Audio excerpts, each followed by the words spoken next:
Hello everyone. इस video में हम विलियम वर्ड्सवर्थ के वर्क्स को रिलेटेड डिस्कस करने वाले हैं। उनके जो वर्क्स हैं समरी जानेंगे, जो इम्पोर्टेंट उनके वर्क्स है जहाँ से आपके एग्ज़ाम में क्वेश्चन आते हैं, तो उसकी समरी हम जानेंगे, हिंदी में जानेंगे। तो सबसे पहले स्टार्ट करते हैं सेशन को। सबसे पहले उनका जो वर्क है द रिक्ल्यूज, ये जो वर्क इनका है रिक्ल्यूज, ये पार्ट था जो कभी आया ही नहीं। वो बनाना चाहते थे, रिक्ल्यूज ही लिखना चाहते थे, बट वो लिख नहीं पाए थे रिक्ल्यूज, ठीक है, जिसका एक पार्ट सिर्फ इंट्रोडक्शन पार्ट ही उन्होंने बना पाए थे, प्रील्यूड। तो अभी हम पढ़ेंगे तो सब इसमें डिस्कस हो जाएगा। तो स्टार्ट करते हैं सेशन को। Wordsworth wishes to pen a philosophical poem the Recluse but it remains unfinished. ये याद रखना है कि वर्ड्सवर्थ एक दार्शनिक कविता द रिक्ल्यूज लिखना चाहते हैं, लेकिन ये अधूरी रह गई। The Prelude and the Excursion are to be the parts of the recluse. तो ये याद रखना है कि जो प्रील्यूड है और जो एक्सकर्जन है, ये रिक्ल्यूज का क्या है, पार्ट है।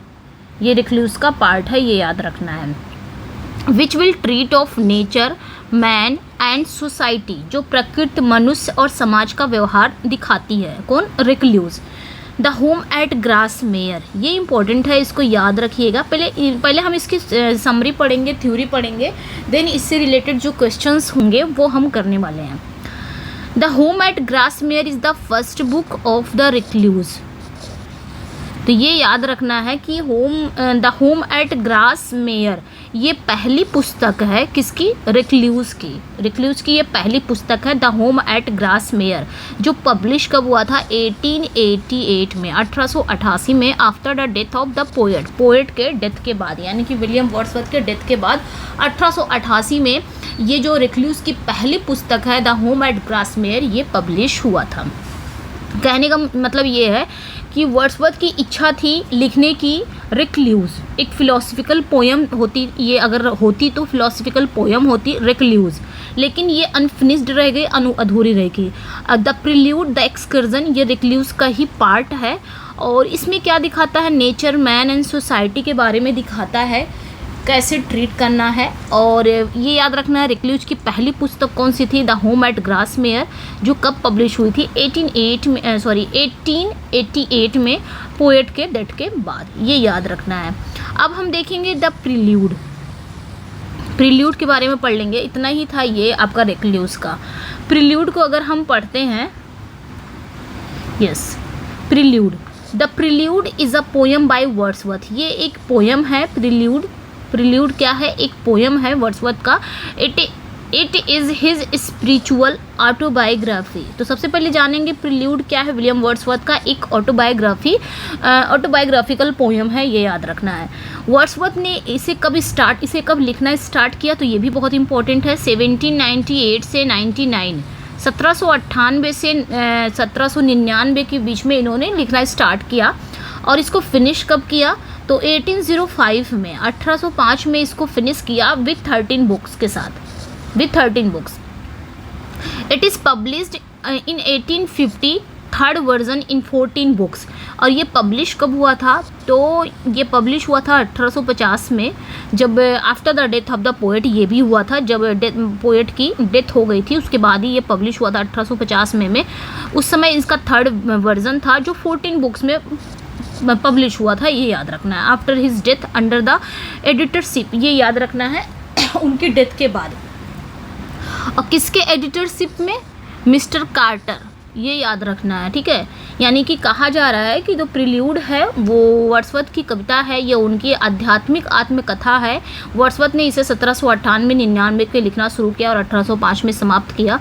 और ये कवि के सचिव, ये तो कौन थे, एडिटरशिप थे, यानी कि सचिव थे, पोएट्स के सचिव थे। श्री कार्टर के संपादन में ही उनकी मृत्यु के बाद 1850 में पब्लिश हुआ था। तो ये याद रखना है, इनके एडिटरशिप कौन थे, मिस्टर कार्टर थे, द पोएट सेक्रेटरी, जो कौन थे, पोएट के सचिव थे। It presents the impression on Wordsworth's mind from his earliest recollection till his mature manhood. इसमें क्या दिखाता है, ये वर्ड्सवर्थ के दिमाग पर उसके शुरुआती दौर के संग्रह से लेकर उसकी परिपक्व, उसका जो मेच्योर मैनहुड तक प्रभाव को प्रस्तुत करता है प्रील्यूड। प्रील्यूड क्या दिखाता है, कि वर्ड्सवर्थ के जो दिमाग पर उनके जो शुरुआती दौर था, यानी कि उनके जो अर्लीस्ट जो बहुत ही शुरुआती दौर था, ये बचपन बोल सकते हैं, बचपन से लेकर उनके मैच्योर मैनहुड तक जर्नी दिखाई गई है। Wordsworth plan is to make the Prelude a part of his long poem Recluse. और वर्ड्सवर्थ ने ये प्लान किया था, ये भी याद रखना है, वर्ड्सवर्थ ने ये प्लान किया था कि ये जो प्रील्यूड है ये रिक्लूज का एक पार्ट है, एक पार्ट बनाने का प्लान कर दिया था, ठीक है। तो ये याद रखना कि इंट्रोडक्शन पार्ट है, तो ये इम्पॉर्टेंट हो जाता है। आगे हम देखेंगे, ये छोटी छोटी समरी बहुत ही इम्पॉर्टेंट है, ठीक है। आगे हम देखेंगे उन्होंने ये योजना बनाई थी कि द प्रील्यूड को अपनी लंबी कविता द रिक्लूज का हिस्सा बनाने की उनकी ये योजना थी। अगला देखेंगे टिंटन एबे। हमने रिक्लूज देख लिया, हमने प्रील्यूड देख लिया, अब हम देखेंगे टिंटन एबे। इससे रिलेटेड अगर कुछ आपके क्वेश्चन आते हैं तो ये आ सकते हैं कि कब आए हैं, कब नहीं आए हैं, मतलब ये कब पब्लिश हुए थे, कब ये लिखा गया था, ये यहाँ से आ सकता है, या तो इसके पोएम की लाइनों से आ सकता है, ठीक है। अब हम टिंटन एबे देखेंगे। टिंटन एबे इज़ अ वर्ड्सवर्थ पोएम, ये भी वर्ड्सवर्थ का ही पोएम है टिंटन एबे, विच अपीयर्ड इन लिरिकल बैलेट्स। जो कब अपीयर हुआ था लिरिकल बैलेट्स, यानी कि लिरिकल बैलेट्स कब आया था, 1798 में आया था, और 1798 में टिंटन एबे भी आया था उसी समय। It's complete title is lines composed a few miles above Tintern Abbey on revisiting the banks of the Wye during a tour July 13, 1798। ये फुल टाइटल है किसका, टिंटन एबे का। तो ऑब्वियसली ये सभी को याद होगा, इसका जो पूरा टाइटल है वो सभी को याद होगा, ठीक है, ठीक है। Wordsworth visit the place in 1793, 1793 में वर्ड्सवर्थ इस जगह पर जाते हैं, and revisit in 1798 after the gap of 5 years. तो 5 साल के बाद फिर ये 1798 में उस जगह पर जाते हैं, यानी कि पहली बार ये विजिट कब किए थे, 1793 में किए थे, कहाँ पे, टिंटन एबे में, और उसके बाद 5 साल का गैप के बाद वो 1798 में रिविजिट करते हैं टिंटन एबे में। तो ये याद रखना है, ये सारा ही इंपॉर्टेंट है और याद भी होगा, तो रिवीजन हो जाएगा। It is concern with the description of the scene the poet's view of nature and the addresses to Dorothy. तो ये क्या कहा जा रहा है कि इसका जो कंसर्न है, यानी कि इसका जो संबंध है वो दृश्य के वर्णन से है, प्रकृति के प्रति कवि के दृष्टिकोण और ड्रोथी के संबोधन से है। किसका, टिंटन एबे का। तो टिंटन एबे का संबंध किससे है, यानी कि अगर आप बोल सकते हो तो इसका संबंध दृश्य के वर्णन से है, यानी कि उन्होंने वहाँ क्या क्या देखा उस चीज़ के बारे में उन्होंने बताया। नेचर के प्रति जो कवि का लगाव है, जो व्यूज़ है उनके, जो दृष्टिकोण है, जो एटीट्यूड है, वो सारी चीज़ें उन्होंने बताया। और ये चीज़ें, ये जो टिंटन एबे को उन्होंने किसको किया था, संबोधन किसे एड्रेस किया था, ड्रोथी को, तो वो सारी चीज़ें इसमें हैं। It contains Wordsworth complete philosophy and his views on nature, ठीक है। तो ये याद रखना है। यहाँ पे क्या कहा जा रहा है कि इसमें वर्ड्सवर्थ के संपूर्ण दर्शन और प्रकृति पर उनके विचार शामिल हैं। तो वर्ड्सवर्थ का क्या है, कंप्लीट फिलॉसफी इसमें दिखाई जाती है, और प्रकृति पे उनका कैसा व्यूज़ है, कैसा उनका दृष्टिकोण है, ये सारी चीज़ें इसमें दिखाई गई है। When the poet is in moments of trouble and distress, the memory of the beautiful scene of nature round Tintin Abbey gives him the relief। तो देखिए यहाँ पे कितनी अच्छी बात इन्होंने कहा है कि जब पोएट परेशान होते हैं या कोई मुसीबत के क्षण में हो जाते हैं, मुसीबत के पल में आ जाते हैं, तो टिंटन एबे के चारों ओर प्रकृति के, ठीक है, जब पोएट्स कोई परेशानी, यानी कि कोई परेशानी या संकट के क्षणों में होते हैं, तो वो क्या करते हैं, टिंटन एबे की चारों ओर प्रकृति की सुंदरता, सुंदर दृश्य को याद करके उन्हें राहत मिलती है। तो सेम वही डैफोडिल्स, जैसे आपने पढ़ा, डैफोडिल्स पढ़ा होगा, तो जब वो पेंसिव मूड में होते हैं, अपने काउच पे बैठे रहते हैं, पेंसिव मूड में रहते हैं, तो वो क्या करते हैं, डैफोडिल्स को याद करते हैं। डैफोडिल्स पूरा उनके आंखों के सामने आ जाता है, तो वो क्या करते हैं, रिलीफ होते हैं। सेम वही चीज़ यहाँ पे भी है कि वो इतना हद तक जुड़े थे नेचर से कि अगर वो कोई परेशानी में भी होते थे या कोई डिस्ट्रेस, कोई ट्रबल में होते थे, तो वो नेचर के उस ब्यूटीफुल सीन को याद कर लेते थे, जिनसे उन्हें क्या मिलता था, टिंटन एबे के उस ब्यूटीफुल सीन को याद कर लेते थे नेचर के, तो उन्हें रिलीफ मिलता था इस चीज़ से, ठीक है। इतना ज़्यादा ये गहरे जुड़े थे, इसलिए ऐसे नहीं इनको वर्शिपर ऑफ नेचर कहा जाता है। Nature lessons the weight of mystery of the universe. और नेचर क्या करता था, नेचर ब्रह्मांड के रहस्य का बोझ बढ़ा देती है। तो nature lightens the weight of mystery of the universe. In his youth his love for nature is thoughtless, passionate and sensuous. तो यहाँ पे क्या कहा जा रहा है कि अपनी युवावस्था में, अपनी यूथ में नेचर के प्रति उनका प्रेम विचारहीन, भावुक और कामुक है। ठीक है, नेचर के प्रति अपनी युवावस्था में ही वो नेचर के प्रति उनका जो प्रेम था, थॉटलेस था, पैशनेट था, सेंसुअस था, ये याद रखना है। ठीक है, मतलब बहुत ज़्यादा कामुक थे। But now it has become spiritual, लेकिन अब वो क्या हो गए हैं, अब वो आध्यात्मिक हो गया है। He sees the suffering of Mankind, वो क्या कर रहे हैं, वो आध्यात्मिक हो गया, वो मानव जाति के कष्टों को देखते हैं। He sees a divine spirit in all object of nature, वो क्या देखते हैं, वो मानव जाति के कष्टों को देखते हैं, परेशानियों को देखते हैं। वो प्रकृति के सभी वस्तुओं में एक दिव्य आत्मा को अब देखने लगे हैं, क्योंकि अब वो थोड़ा यूथ में आ गए हैं, इस वजह से, मतलब बड़े हो गए हैं। Nature is a mother, guardian, nurse and moral teacher for him. Nature उनके लिए क्या है, वह प्रकृति के सभी वस्तुओं में एक दिव्य आत्मा देखे। प्रकृति उनके लिए क्या है, नेचर उनके लिए क्या है, माँ है, माँ का भी काम कर रही है नेचर, और अभिभावक का, नर्स का, और एक मॉरल टीचर का भी काम कर रही है।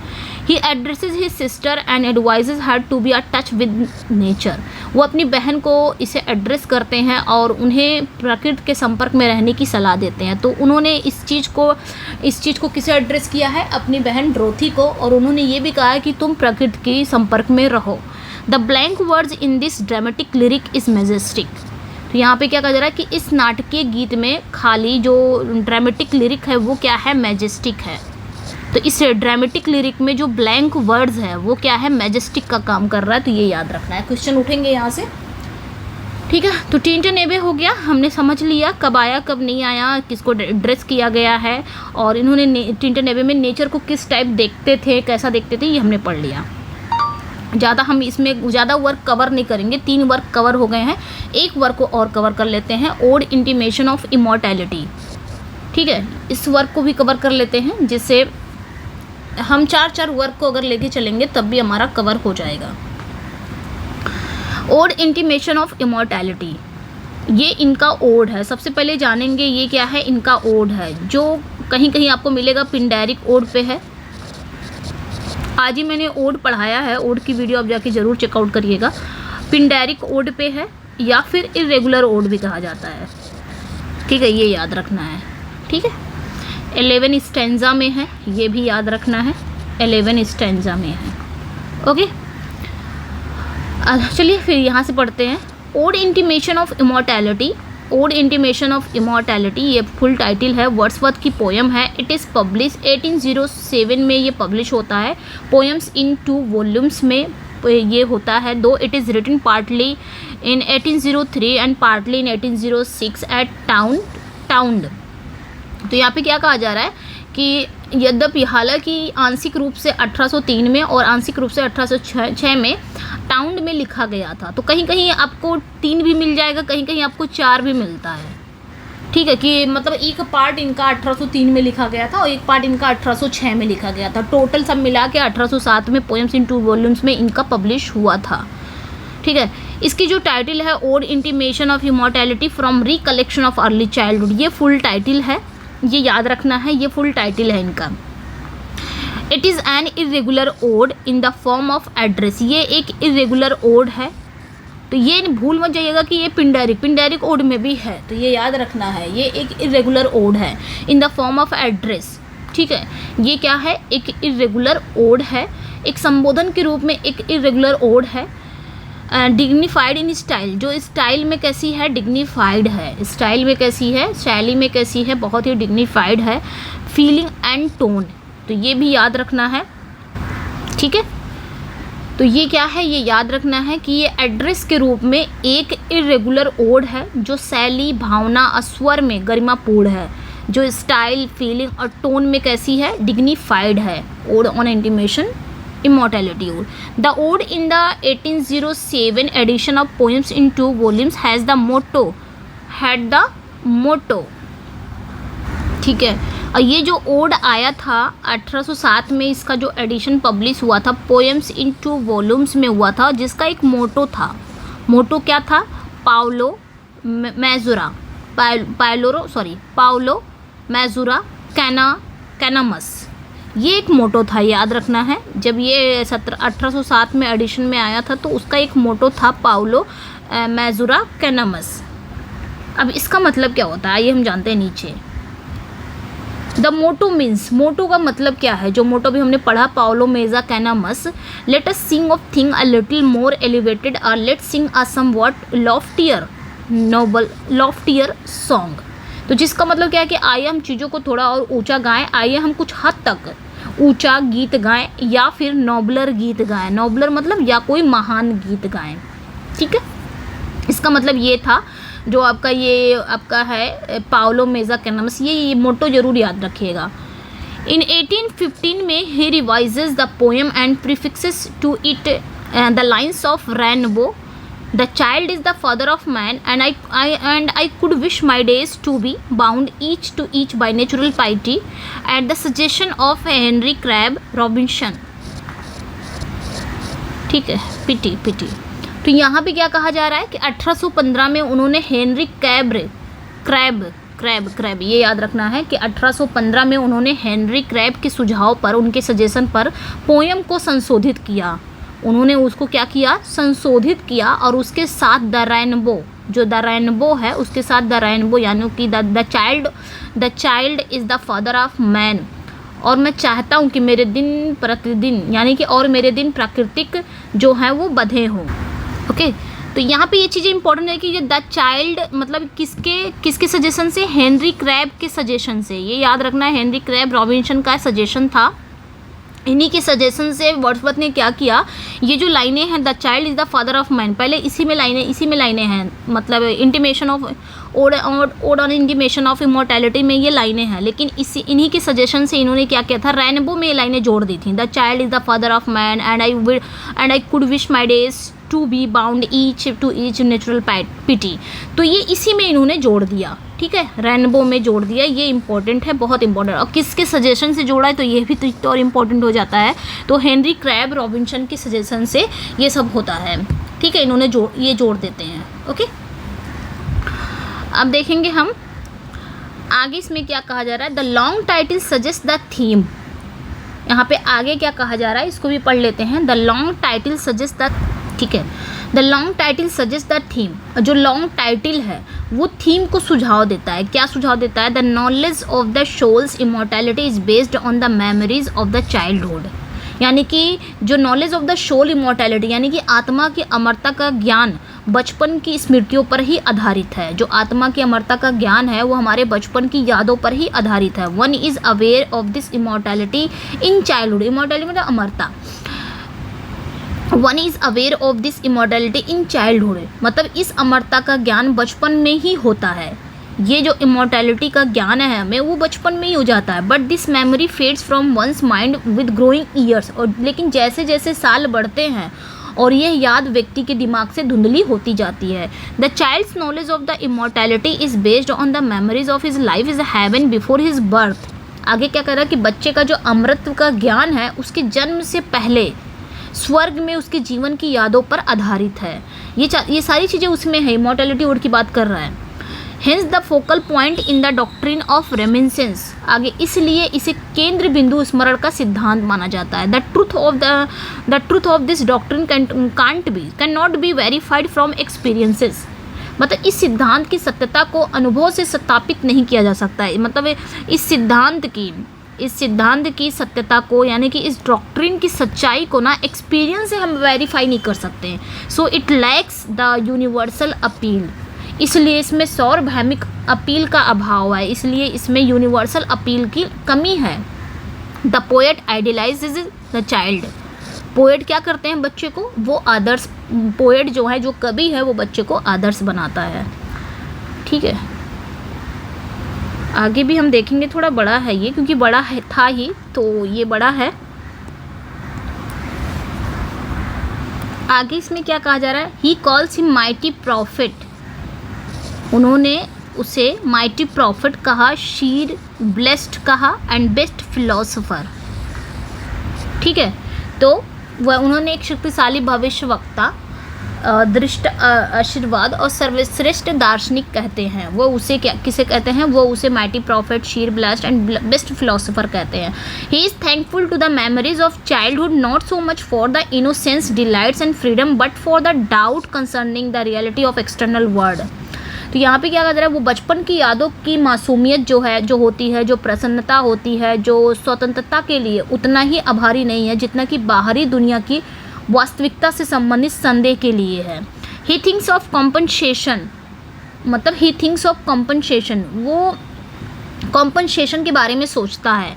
नो डाउट, कॉम्पनसेशन मतलब मुआवजा जो होता है, वो मुआवजा के बारे में सोचता है। No doubt he has lost the vision of childhood, इसमें कोई संदेह नहीं है कि उसने बचपन की दृष्टि खो दी है। But he has become more human and maturer than before, लेकिन वो पहले से अधिक मानवीय और परिपक्व हो गया है।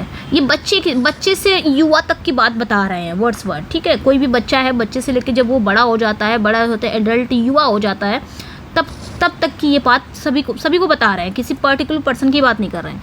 He has developed sympathy for his fellow beings, मतलब उसने अपने साथी प्राणियों के प्रति सहानुभूति विकसित अब कर ली है। He is sure that there is a life beyond this life, मतलब उसे यकीन है कि इस जीवन से परे भी एक जीवन है। With this passage of time his vision of nature has become sober and now he can see something nobler and wiser in the humble object of the nature. समय बीतने के साथ साथ प्रकृति के प्रति उसकी जो दृष्टि है वो शांत हो गई है और अब वह प्रकृति के साधारण वस्तुओं में कुछ महान और समझदार देख सकता है। It seems that Wordsworth might have borrowed the idea from Henry Vaughan's the Retreat, ऐसा लगता है कि वर्ड्सवर्थ ने उधार लिया होगा।